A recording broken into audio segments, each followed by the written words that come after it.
Bonsoir, merci à tous d'être là. Merci beaucoup aux organisatrices. Je m'excuse de ne pas parler italien, même si j'aimerais beaucoup pouvoir parler italien. Tu me dis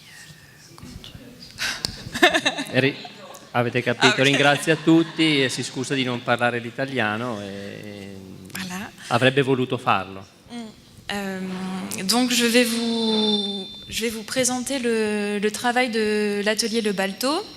Donc comme a dit Giulia, je connais le travail depuis quelques années déjà parce que j'ai fait l'école du paysage de France, de Versailles, et Marc Pouzol était mon directeur de diplôme l'année dernière, un diplôme que j'ai fait sur Trieste.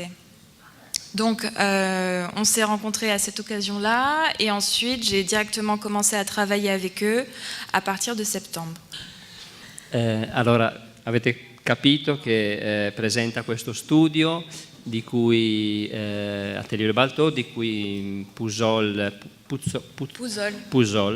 infatti in francese non si pronuncia la Z. Pouzol è stato il suo relatore di tesi, credo di avere capito, e per questo motivo conosce molto bene diciamo, la storia di questo studio dove sta collaborando, ma che appunto l'ha seguito già quando era ancora studente nella scuola di Versailles. Cette conférence, cette présentation s'appelle Kunstpause. Il n'y a pas de traduction en français, il n'y a pas de traduction en italien, c'est un mot allemand. C'est le moment que l'acteur choisit pour prendre sa respiration avant de dire une grande tirade. Et c'est un peu l'effet que font les projets de l'atelier.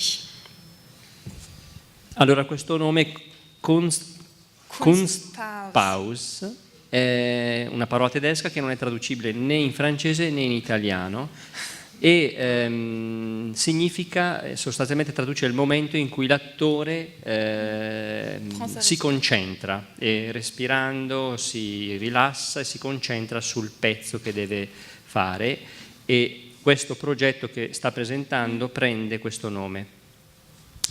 Donc on commence. Voici Marc sur le sol, Marc Vatinel dans l'arbre et Véronique Faucheur en train de tailler l'arbre. Un olivier à la Villa Romana a Firenze. Allora, sono i tre componenti dello studio che due sono sotto gli alberi, sull'albero sotto l'albero, si trovano in Villa Romana a Firenze. Les voilà tous les trois. J'ai choisi cette image pour vous les présenter, car ce sont avant tout des jardiniers et des artistes. Marc et Marc, les deux Marc, se sont rencontrés à l'école du Breuil, qui est une école de jardiniers à Paris. Et Véronique est une danseuse, a également étudié la sociologie, puis l'urbanisme. Ils se sont retrouvés au moment de leurs études à l'école du paysage de Versailles. Donc ils ont beaucoup de compétences différentes. Allora vedete i tre rappresentanti dello studio, che sono i due Marc e Véronique al centro. I Marc e Marc hanno studiato una scuola di giardinaggio, sono giardinieri, hanno questa origine, mentre Véronique era una ballerina, una danzatrice, che poi ha studiato sociologia e urbanistica, tradotto in italiano, e poi si sono incontrati tutti e tre nella scuola di Versailles. Questa immagine li rappresenta molto bene, esprime molto bene, diciamo, la loro personalità. Juste pour dire aussi, et c'est quelque chose de très important pour l'atelier. L'atelier n'est pas seulement composé de ces trois personnes, mais également de toute une constellation d'autres personnes qui travaillent avec l'atelier en fonction des projets, des compétences, des idées. Donc l'atelier Le Balto, c'est une forme qui est toujours en mouvement, qui a plein d'inspirations différentes, beaucoup de collaborateurs différents, des artistes, des peintres, des danseurs, des étudiants, des écrivains. Donc c'est tout ça. C'est à mi-chemin vraiment entre l'art et le paysage.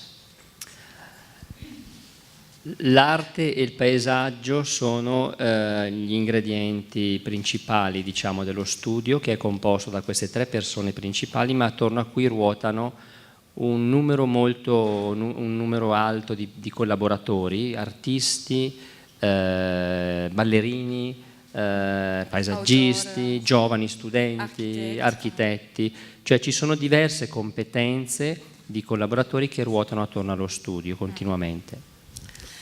Donc le studio se trouve à Berlin, au KW.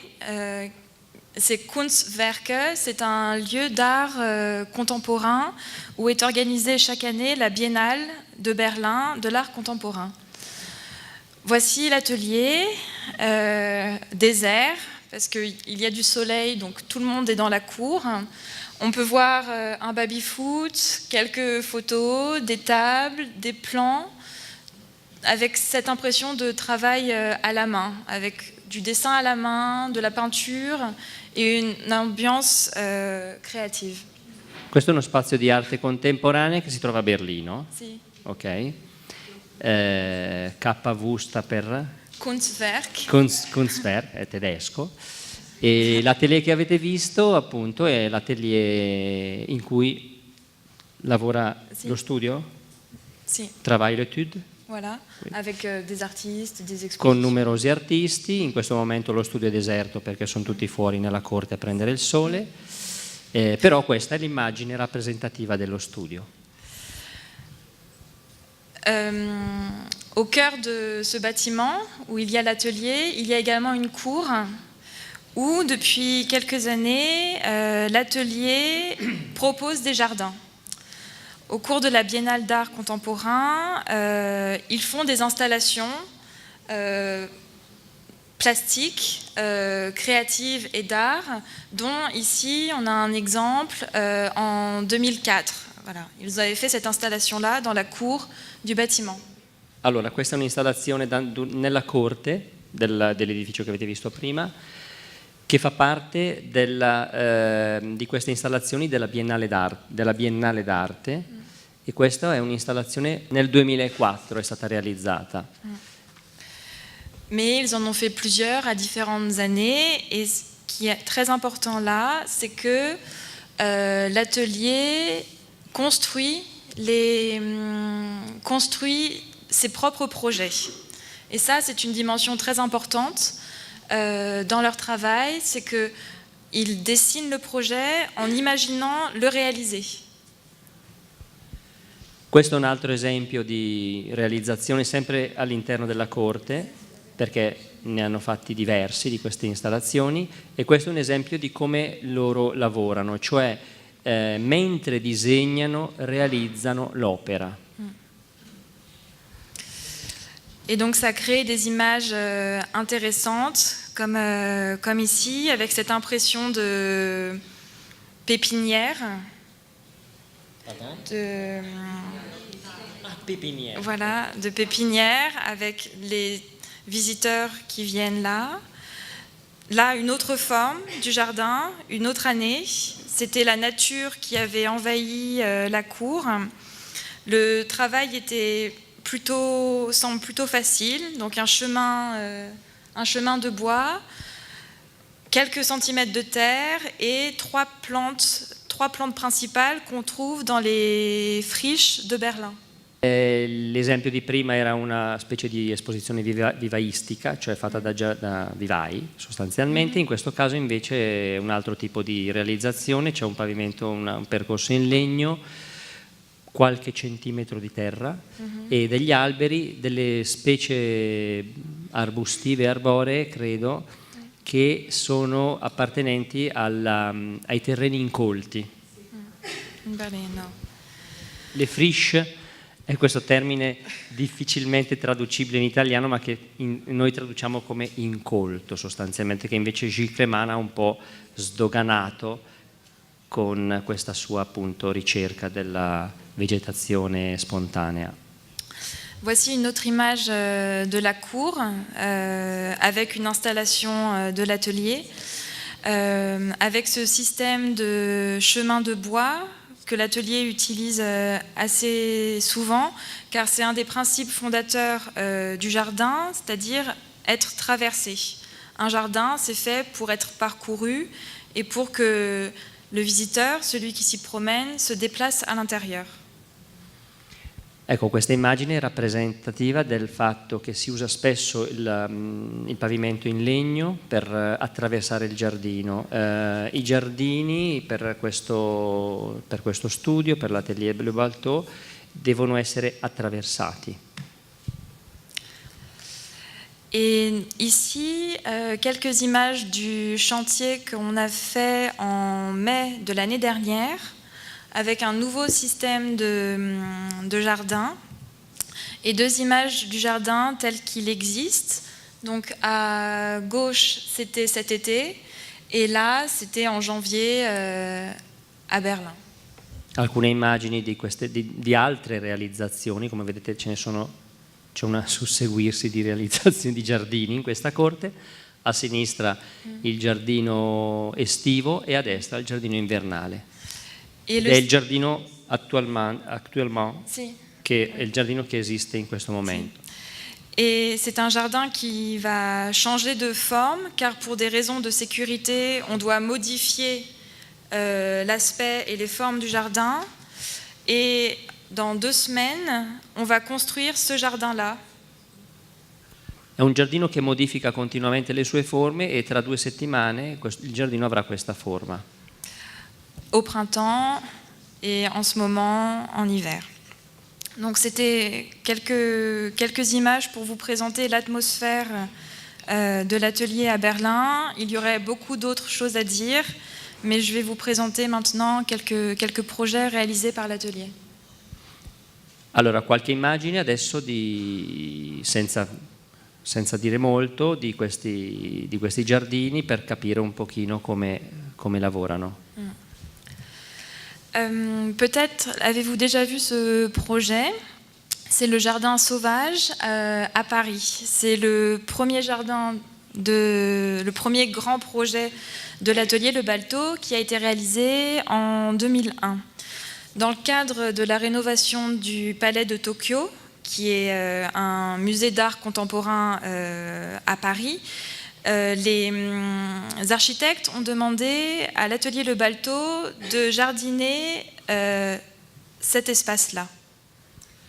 Questo è uno dei primi giardini importanti realizzati dallo studio nel 2001.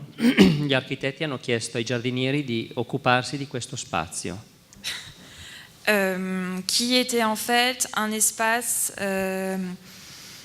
abandonné et qui servait de poubelle. Et donc, cet espace-là avait beaucoup de contraintes. Il était en sous-sol, il y avait beaucoup d'ombre, pas de terre, pas de lumière, beaucoup d'humidité, enfin, pas énormément de conditions idéales pour faire un jardin. Mais de toutes ces contraintes, l'atelier Le Balteau a justement puisé beaucoup d'idées pour construire un jardin. Ecco, lo potete capire da soli, è uno spazio di risulta, lo chiameremmo noi, no? Abbandonato, degradato, pieno di spazzatura, umido, ombreggiato, cioè le condizioni ideali per non fare un giardino.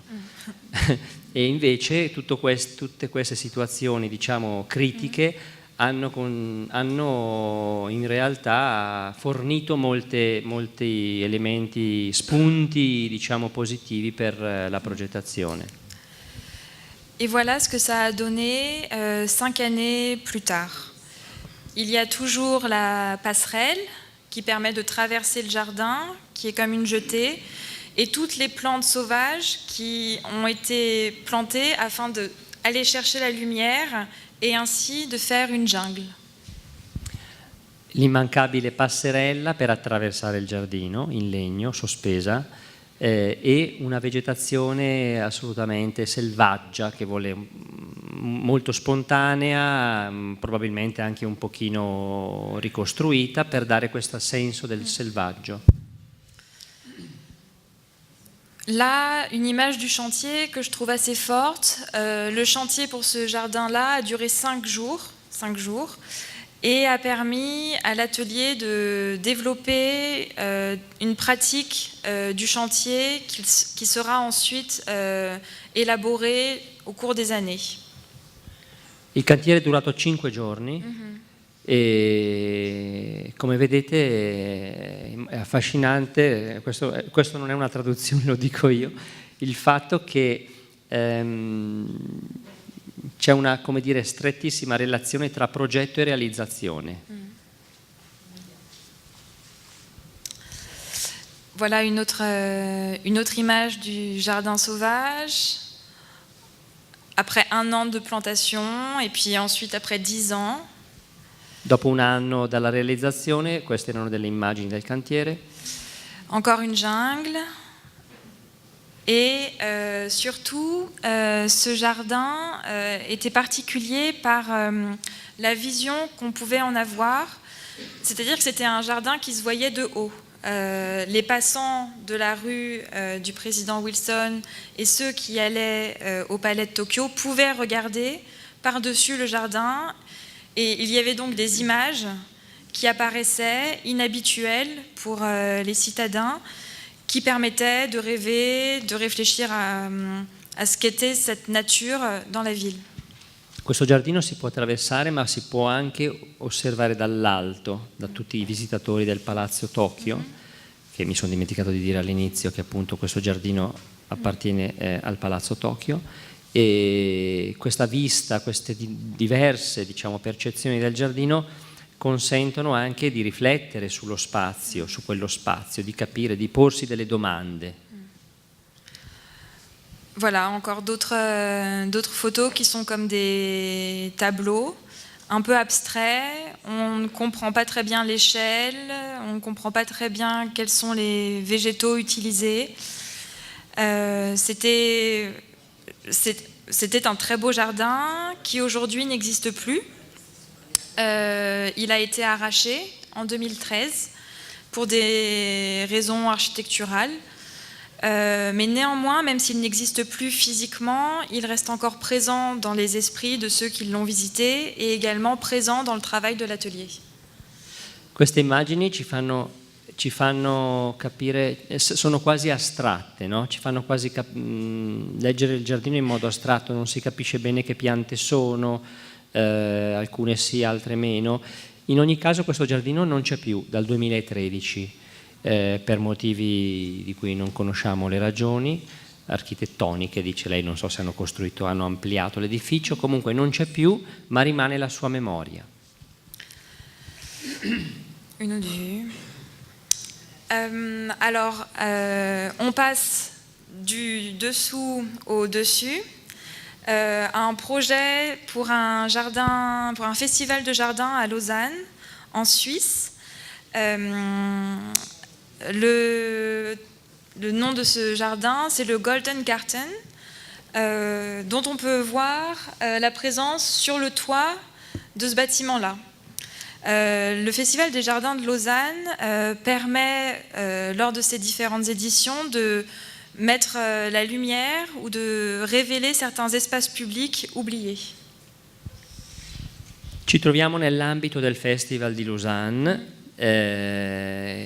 Sul tetto dell'edificio c'è questa realizzazione di cui adesso racconterà.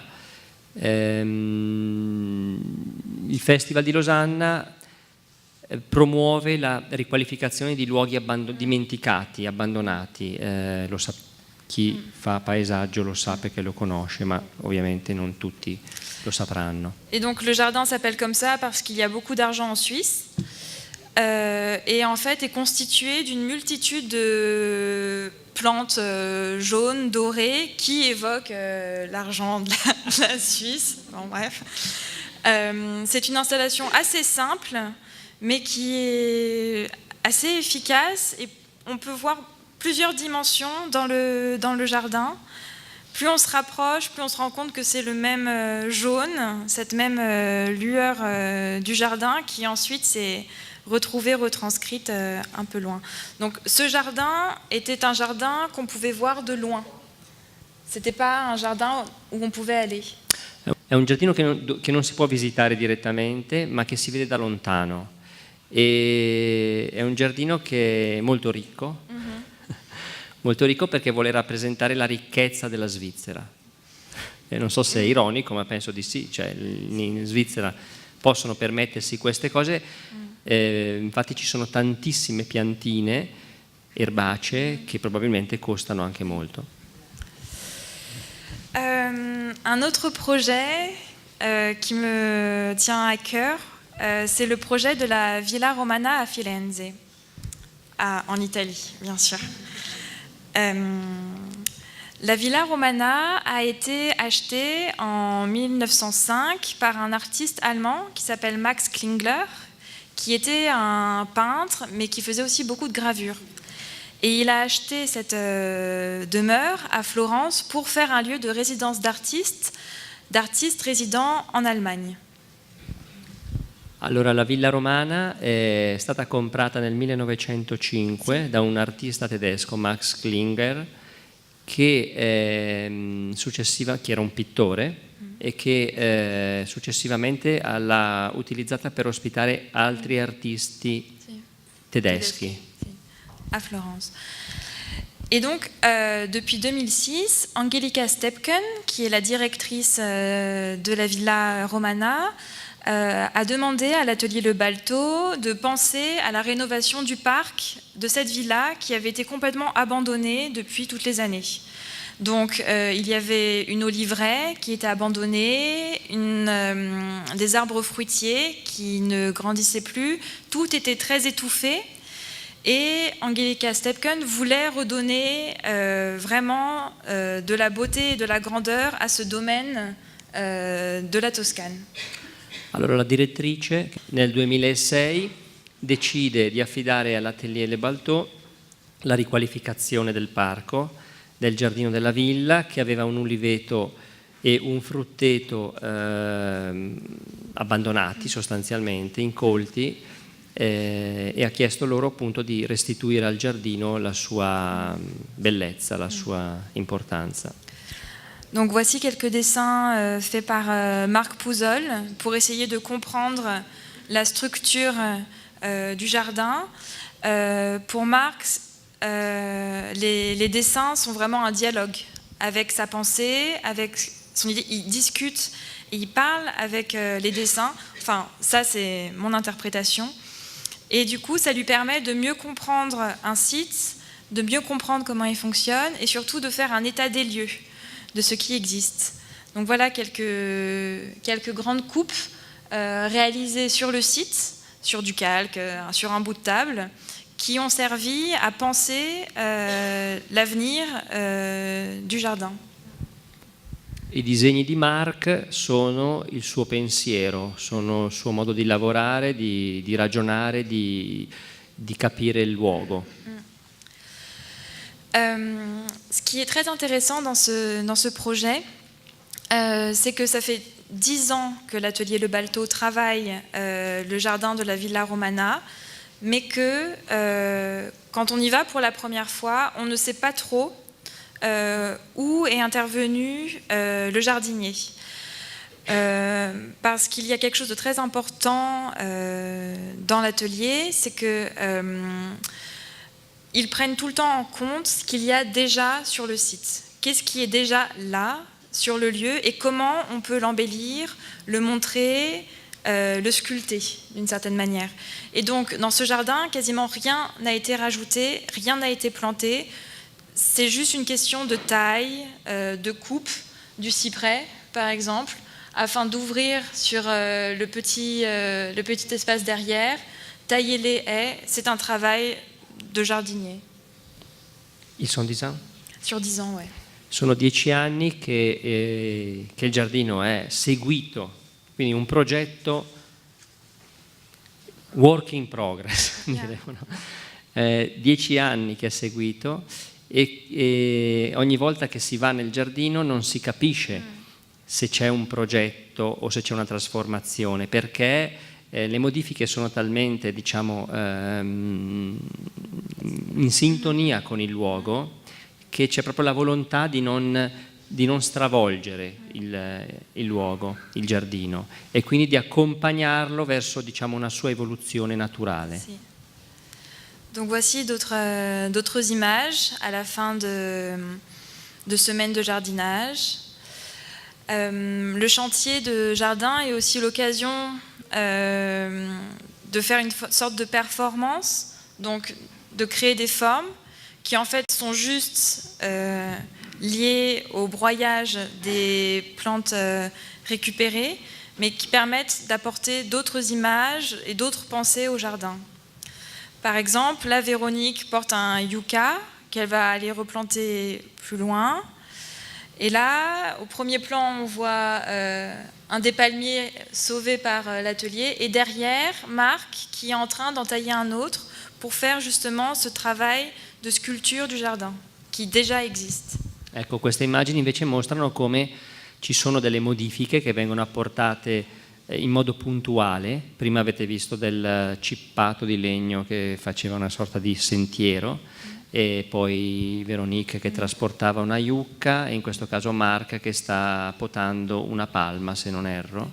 Voilà. E quindi, diciamo, c'è comunque anche questa volontà scultorea in qualche modo, questo voler modificare in qualche modo il giardino senza ovviamente stravolgerlo. Voilà, une atmosphère de la villa. Également, en taillant des arbres, en coupant des branches, on arrive à réouvrir des espaces, mais là, on ne sait pas trop ce qui a été fait. Et également, parfois, une prise de décision qui peut paraître un peu audacieuse, à savoir rabaisser les haies qui n'avaient jamais été taillées comme ça, afin de permettre de voir ce qu'il y a derrière. Car quand on va à Florence, quand on voit les jardins Boboli, c'est vrai qu'il y a ces très grandes haies et on n'imagine pas les tailler en fait. Alors que les tailler permet d'offrir une autre vue et un autre rapport à l'espace. Donc les semaines de jardin faites par l'atelier Le Balto à la Villa Romana sont des expériences, des tests et également des moments performatifs car ils sont ouverts au public. Ecco, in questo caso invece si è intervenuti un po' drasticamente, si è cercato di lavorare proprio sui volumi, sulle masse, sulla percezione del giardino. Si è voluto tagliare una siepe per cambiare proprio la sua percezione.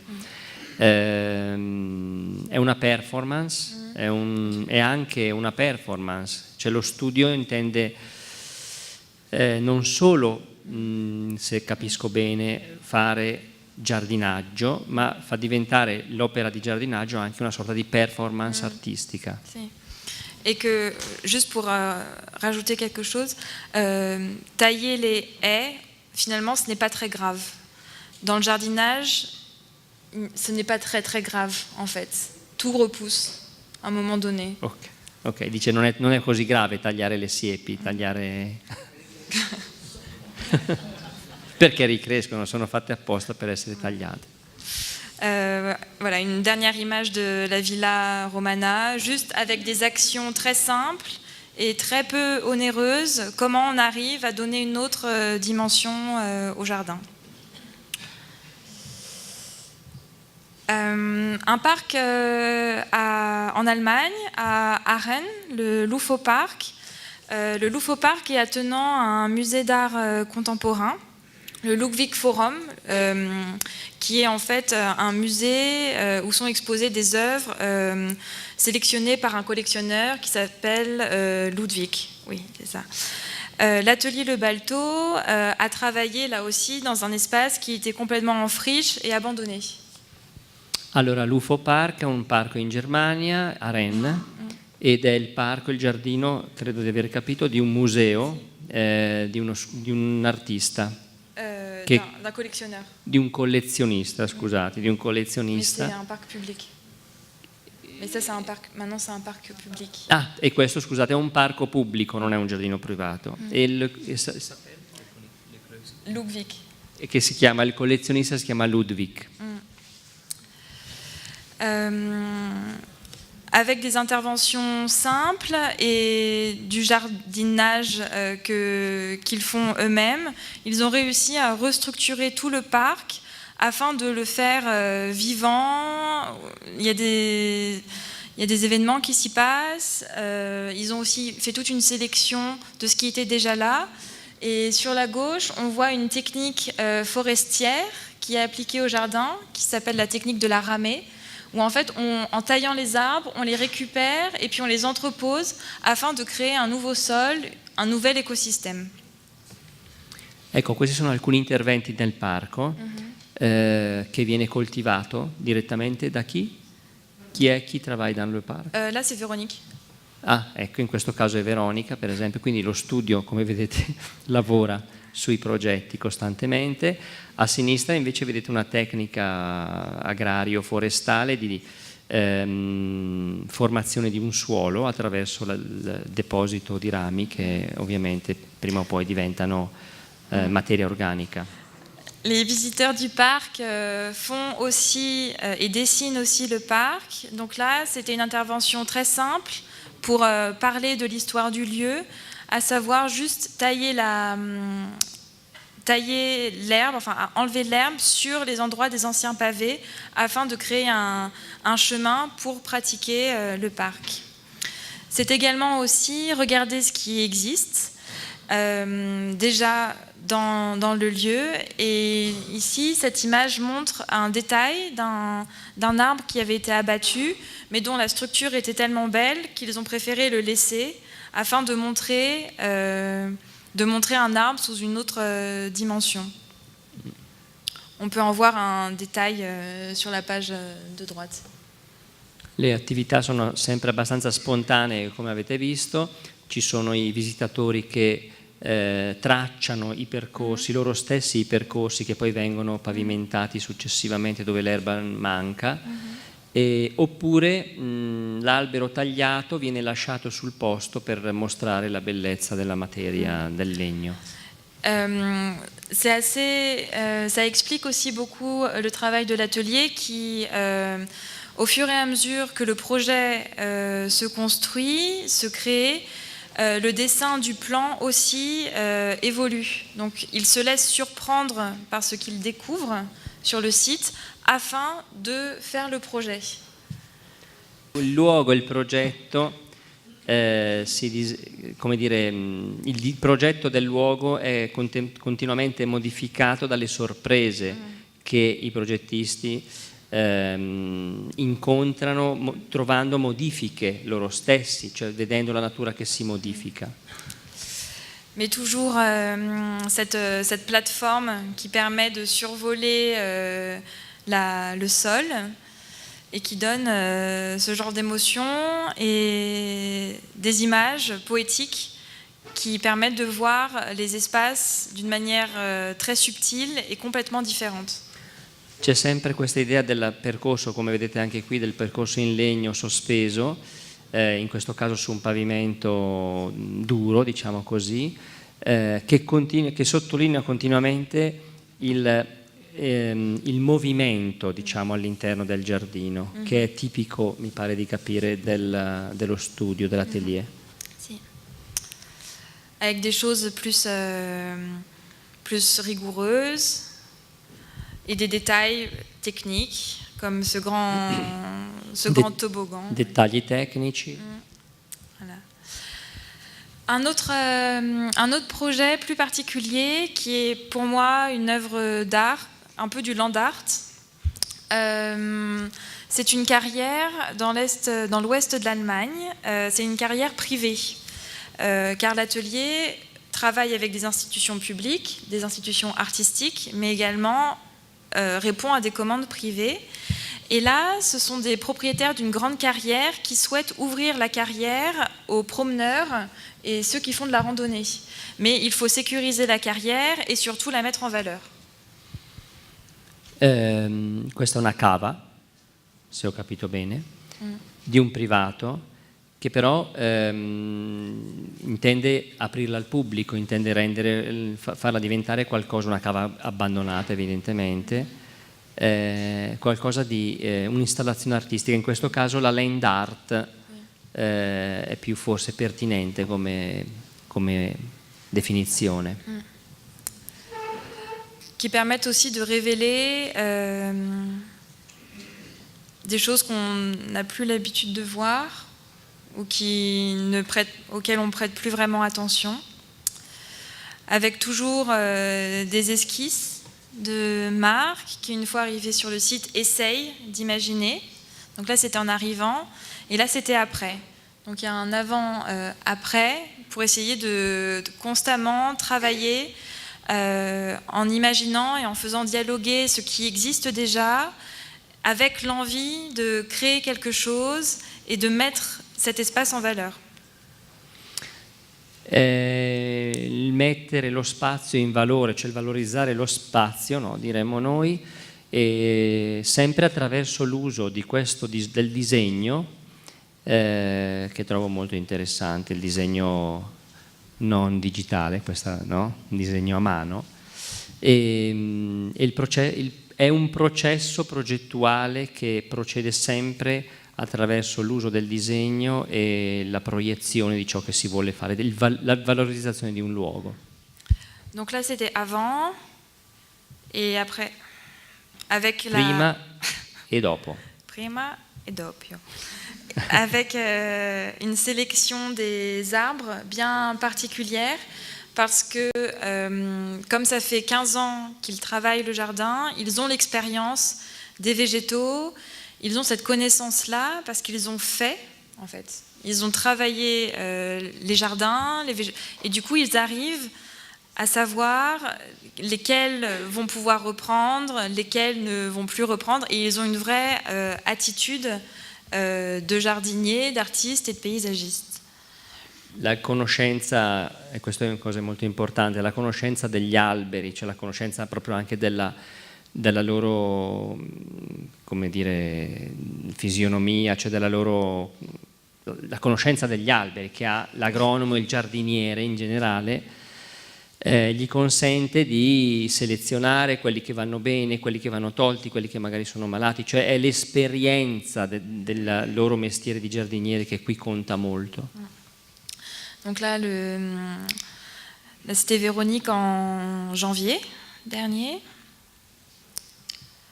Véronique a gennaio, Voilà. in inverno. En hiver. Une haie de frêne, qui est une manière de protéger, de mettre en défense la carrière. Donc ils ont taillé les arbres et puis ensuite ils les ont couchés et les arbres vont reprendre et permettront de mettre de la distance de la carrière, entre la carrière et les promeneurs. Mais ils ont coupé les arbres? Ils les ont coupés et ensuite ils les ont installés comme ça. Allora gli alberi sono stati tagliati e sono stati messi in questo modo. Voilà d'autres techniques pour mettre en valeur des points de vue, pour ouvrir des perspectives. Ou alors là aussi, la mise en valeur de certains éléments de la carrière, de cet espace naturel, avec des dessins très simples au sol qui permettent de bien structurer l'espace. Sono sempre installazioni che in qualche modo cercano di valorizzare il luogo. Installazioni sempre molto naturali, attraverso l'uso di materiale tutto naturale, il materiale che troviamo lì sul luogo. Voilà, qui permettent de se diriger plus vers l'eau, puis d'être dessinés.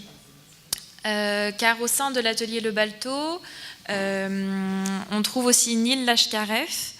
Et Neil a fait des études à l'école des Beaux-Arts de Paris. Et c'est un peintre. Et très régulièrement, quand ils arrivent sur un site, Neil peint. Et là, donc, c'est un extrait de peinture qu'il a faite à la carrière, avec déjà des idées de projet.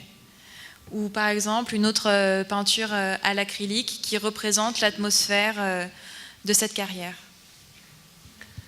Mi sembra molto interessante questo rapporto tra arte, progetto e realizzazione, cioè c'è un continuo rapporto tra questi tre elementi.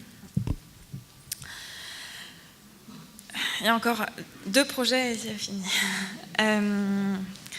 Kunstpause. Kunstpause, c'est un projet très original, je trouve, qui a été réalisé l'année dernière, en 2016. Donc on voit la passerelle, le petit chemin de bois, hop, qui va dans un bosquet. La rivière Emscher est une rivière très polluée dans l'ouest de l'Allemagne, car elle se trouve dans la Ruhr, où il y avait toutes les exploitations de charbon. Et donc c'est une rivière très très polluée, à côté de laquelle est organisé un festival d'art. Voilà. Et l'atelier Le Balto a proposé de jardiner un bosquet qui existait déjà, avec quelques images et quelques idées qui apparaissent en hiver. Qui siamo nella Ruhr, quindi conoscete tutti più o meno, sapete dove siamo, no? Nell'area più industrializzata della Germania, che è diventato un enorme parco, e qui appunto nasce questa nuova installazione dell'anno scorso, l'année dernière, giusto? Oui. Che è Kunstpause. Et donc là était l'idée principale, une grande idée du jardin, créer une passerelle qui puisse entrer dans cette forêt de noisetiers qu'on voit ici en hiver, avec un travail de structuration et de ganivelle. On voit un très gros autoroute juste au-dessus. Le chantier qui commence avec les palettes de bois qui sont livrées. Véronique, Sam, derrière il doit y avoir Marc qui poussent les ganivelles qui vont permettre de dessiner le jardin. Alors les mesures, quelle largeur pour le chemin, où est-ce qu'on le fait passer, est-ce qu'on taille les noisetiers. Et alors des installations presque artistiques où le jardin dialogue avec l'extérieur qui ne va presque plus être regardé tellement il paraît banal. È un'installazione all'interno di un bosco, di una piccola area boschiva con questi di nocciole, bravissimo, non avevo capito che albero era, il nocciolo, e vengono utilizzati questi paletti che avete visto prima che vengono spinti, creando poi delle misure all'interno, e si creano delle barriere, come se fossero delle recinzioni che consentono di dividere gli spazi e di riflettere sui luoghi sostanzialmente, creando una sorta di delle delimitazioni un po' arbitrarie, però fatte sempre con materiale naturale. Voilà une autre idée d'atmosphère et de dessin dans ce jardin. Et voilà la réalisation. Donc c'est comme une grande église de noisetiers où en plein été on peut trouver de l'ombre. Et en fait, pour ce projet-là, il me semble que l'atelier a jardiné l'ombre, a permis de comprendre cette qualité intrinsèque che è l'ombra di questi noisetiers.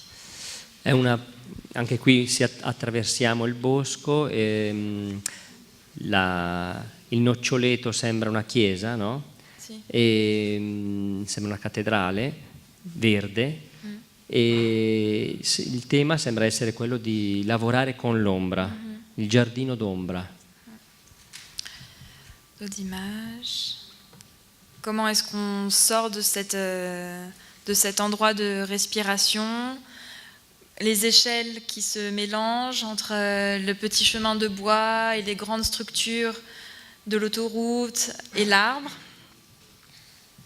Ecco, poi ci sono questi elementi naturalmente di forte contrasto, come l'autostrada esistente, che sono presenti, non sono eliminabili, ma io credo che sia interessante questa sfida, cioè il fatto di tentare di costruire un giardino in un luogo così difficile, e ce ne sono tantissimi, credo, di questi esempi. Une dernière image en fait, pour ce projet-là, ils avaient apporté aussi des bulbes qu'ils ont plantés, des fleurs exotiques qui viennent du Zimbabwe, de pays d'Afrique, et qui sont apparues comme des surprises pour le visiteur au moment de l'été. Donc là, on peut voir une fleur ananas qui est une Eucomis, je crois. Voilà, ou encore des détails et des couleurs et des textures. Quindi erano dei bulbi, avete visto nelle cassette dei bulbi di fioriture anche esotiche, molto, molto particolari, che vengono poi piantate un po' casualmente per creare degli effetti sorpresa. Voilà la nuit. Et voilà l'équipe. Avec donc Marc, Véronique. En bas, c'est Holger, qui est un compagnon depuis très très longtemps et qui est le spécialiste de la construction en bois. Sur la gauche, on voit Yann et Uwe, qui sont jardiniers berlinois et complices de l'atelier. Et en haut à gauche, Cyril, qui était un étudiant de l'atelier l'année dernière. Voilà. Quindi l'equipe, avete capito tutti, no? L'equipe con al centro il tecnico del legno e lo studente in alto a sinistra, quindi alcuni collaboratori che hanno partecipato a questa realizzazione. Dernier projet qui a été réalisé dont la première partie a été réalisée en décembre, c'est House of One. L'atelier Le Balto travaille régulièrement avec un cabinet d'architectes qui s'appelle Kuhn Malvesi à Berlin. Et là, c'est le projet House of One qui consiste à la construction d'un bâtiment unique pour les 3 religions. Ok, allora l'Atelier Le Balto collabora spesso con questo studio berlinese Kuhn Malvesi. E in questo caso sono stati chiamati per costruire questo centro per 3 religioni. Sì. À Berlin. A Berlino. Et avant que les travaux ne commencent, Kuhn Malvesi a fait appel à l'atelier afin de réaliser une installation qui prévisualise l'architecture. Le jardin arrive avant l'architecture. Ah, ok, quindi è stato chiesto esplicitamente che il giardino arrivi prima dell'architettura, cosa impossibile da noi. Donc le dessin, on voit les 3 bâtiments qui représentent les 3 religions, l'islam, la synagogue et l'église catholique. Quindi le 3 religioni sono quella ebraica, la cattolica e musulmana. Et donc ça a consisté à un chantier en novembre ou décembre avec donc l'apport en pleine ville de toute cette masse organique vivante afin de construire un jardin très mobile, très flexible, à portée de la terre où les enfants viendront, les enfants des écoles viendront aussi planter des végétaux. Où il y aura des champs de blé, etc. C'est pour préparer les habitants de la ville à la construction du bâtiment. Quindi hanno portato molto materiale organico, come vedete, molto, molto, molto terriccio, fertile, giusto? Per preparare un suolo su cui potranno anche lavorare i bambini delle scuole, perché si voleva che la popolazione partecipasse a questo progetto. Sì. Voilà en hiver à Berlin. L'inverno a Berlino. Encore une... Très froid.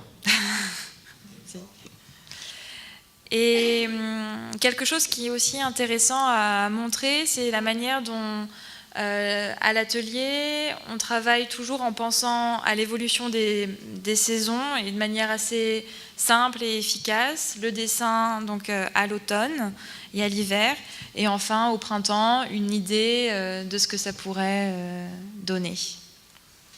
Quindi, come vedete, questi comparti sono stati riempiti di terreno e poi l'atelier pensa sempre ovviamente anche all'effetto che durante le stagioni il giardino può dare, quindi in questo caso l'estate. C'est tout.